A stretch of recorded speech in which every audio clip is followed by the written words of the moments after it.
Hi, I'm Alan Lugger, Head of Sound at Les Miserables, the musical. My main job is the head operator of the show. The show is operated on an ST7. There are approximately 120 inputs to the show and probably 60 outputs, say. So with the orchestra pit, we have about 65 lines that come to the console. 27 come from percussion. So with the string section, we'll also use a 4061 microphone, which is exactly the same microphone as what we use on the cast.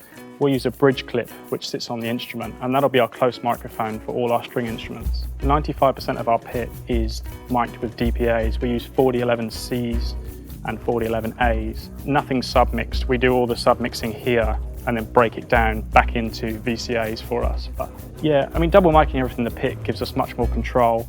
At Les Miserables, we have 40 microphones. We have 40 5212 transmitters and DPA microphones. And about half an hour before the show, the big mic op takes place. Most of the microphones are fitted through the hairline, clipped in, and then disguised with makeup or a wig. We also have the wig department, which assists us as well due to the number of microphones we use. Sweat is the big killer of any microphone, and it's an ongoing process trying to keep sweat out of the capsule. That's the biggie. The show's a fast-paced moving show, so some of the battle scenes, there's a lot of movement, there's a lot of guys singing at full pace, so there's a lot of sweat issues going on.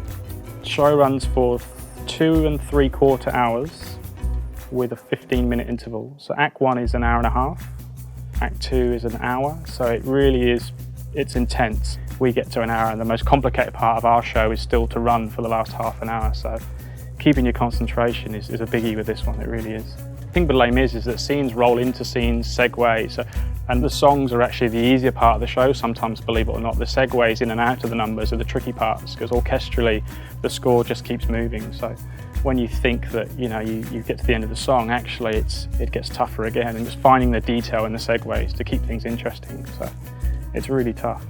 To know the in-depth of the show, to know what the composer, the orchestrator, and then the sound designer want to hear. I didn't really feel comfortable for the first 15 shows. I knew obviously which faders to put up, but essentially it was, there were points where you really were holding on for dear life. Maybe at that point you think you're completely in control of a musical, certainly Les Miserables. You just get a curveball. So what we find is with every show, there's always something to keep you interested, to keep you on your toes. No two shows are the same at Les Mis, and that applies to most musicals I've ever mixed. That with understudies, depths, direction, the show just keeps changing.